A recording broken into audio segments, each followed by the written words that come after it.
Olá, eu sou a professora Aline Camacho e eu vou me autodescrever. Hoje eu estou vestindo uma blusa de fundo branco e estampado azul com uma calça preta. Atrás de mim tem uma estante com vários elementos que lembram uma sala de aula. E à minha direita tem um quadro branco com o título da nossa aula. Tem jeito certo para falar? É o que nós vamos descobrir hoje. E aí, galera, preparado para essa aula de hoje? Hoje nós vamos falar sobre a linguagem oral, ou seja, as diferentes formas que temos para nos expressar em diferentes situações. Vamos começar com alguns exemplos. Bem, essa primeira frase nos mostra o aluno falando com a professora. Professora, a senhora enviará atividades para fazer em casa? Na segunda, o aluno falando com um colega. Mano, será que vai ter dever de casa? Observe que as duas formas de fala e também de escrita possuem o mesmo tema. O aluno quer saber se haverá atividade para casa, mas pergunta de formas diferentes. Isso acontece porque o aluno usou a linguagem formal para falar com a professora e a linguagem informal para falar com o colega. Alguma dessas formas está errada? Não. Não há certo ou errado no uso da língua. O que existe é a forma adequada ou não de usar a linguagem num certo contexto. Então vamos fazer uma brincadeira? É o seguinte, eu vou mostrar para vocês algumas plaquinhas e vocês têm que descobrir quem está falando comigo. Então, a primeira plaquinha é: cara, vamos dar um rolê no shopping? Essa plaquinha me faz pensar que é um amigo que fala comigo, correto? Então, a linguagem é informal, porque ele está falando, cara, está usando uma linguagem que é para pessoa que a gente usa para pessoas bem próximas. A segunda plaquinha é: se você não arrumar seu quarto hoje, o bicho vai pegar para o seu lado. Bem, essa daqui tá bem fácil, né? Parece o nosso pai ou a nossa mãe, a pessoa que mora com a gente, falando de manhã, né? Antes de ir para a escola. Então, a gente também usa uma linguagem informal, por ser também uma pessoa muito próxima.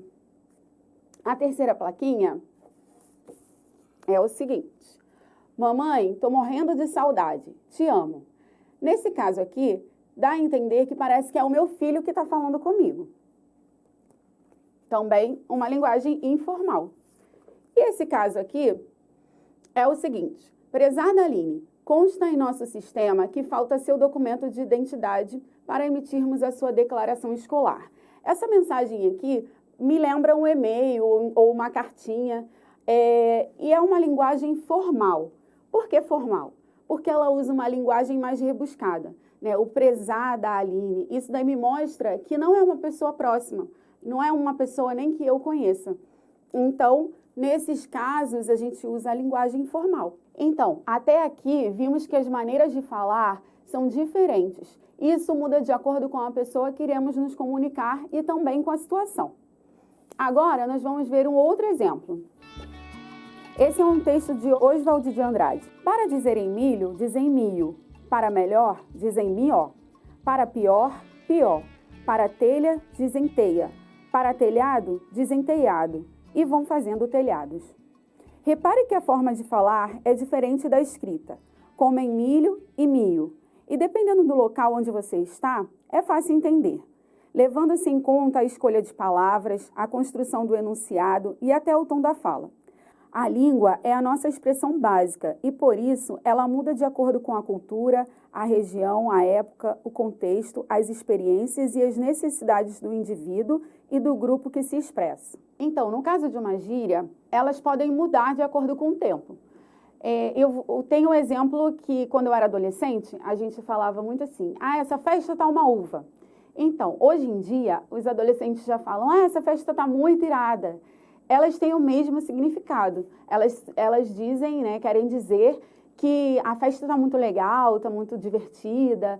Então, as gírias, elas vão mudando ao longo do tempo, mas o significado é o mesmo. Agora, nós vamos falar sobre regionalidade. Como as palavras mudam de acordo com o lugar. Eu trouxe aqui para vocês alguns exemplos. No caso da abóbora, né? Eu trouxe a imagem das abóboras e em alguns lugares ela pode ser chamada de jerimum. Também trouxe o exemplo do aipim, que pode ser castelinha, macaxeira ou mandioca. Depende do lugar onde a gente vai falar. E tem uma outra expressão que eu trouxe para vocês que é muito usada na Bahia. É o não aperta a minha mente. Essa expressão significa não me perturbe, não me pressione a fazer uma coisa logo. Agora eu vou mostrar para vocês alguns tipos de fala e escrita para cada situação. Você tem muitas atividades da escola para colocar em dia e precisa cancelar alguns compromissos. Então, você vai enviar mensagens para os seus colegas, para os seus parentes, através do WhatsApp. Como você vai fazer isso? Usando a linguagem formal e informal. O primeiro exemplo é o sorvete com os amigos, né? Então, eu vou mostrar para vocês aqui, vou digitar aqui no meu celular uma mensagem para os meus amigos dizendo que não vai rolar. Então, galera, deu ruim, vou ter que deixar o sorvete para o outro dia. Esse é um exemplo de linguagem informal. Eu estou falando com os meus colegas, então eu posso usar gírias, posso cortar palavras, e no WhatsApp eu posso até usar aquele você, que a gente costuma colocar um V e um C, né? Todo mundo vai entender. O outro exemplo é a reunião do Grêmio Estudantil. Bem, aqui eu já tenho que falar, né? Usar a linguagem formal, porque eu vou participar de uma reunião. Então, vamos lá. Caros colegas, preciso organizar minhas tarefas da escola e, por isso, não poderei participar da nossa reunião. Então, reparem que eu usei a palavra caros colegas, né? Preciso organizar. A gente vai usando as palavras de forma mais rebuscada, né? A gente escreve mais bonito. E agora, o último exemplo é o jantar na casa da avó. Eu também posso usar uma linguagem informal porque minha avó é muito próxima a mim. Então, vamos lá. Vó, amanhã passo aí para te dar um beijo. Hoje tenho que terminar os deveres da escola. Guarda um rango para mim. Te amo. Então, essa é uma linguagem informal. Eu usei gíria, né? Eu falei de uma forma bem próxima com ela. Então, podemos perceber até aqui que as variantes linguísticas são aquelas diferentes formas em que a língua se apresenta, de um lugar para o outro, de tempo em tempo, no tipo de uso e no tipo de registro, que pode ser formal ou informal. Lembre-se, não existe um jeito certo de falar. O que você precisa fazer é adaptar a sua fala a cada situação. E antes de encerrar a aula, eu quero propor a vocês um desafio. Que tal treinar a oralidade fazendo de conta que você é um repórter? Entreviste alguém que more com você utilizando a linguagem informal. Já o entrevistado pode utilizar a linguagem que quiser. Você pode até gravar a entrevista. O que acha? Espero que vocês tenham gostado da aula. Até a próxima. Um beijo!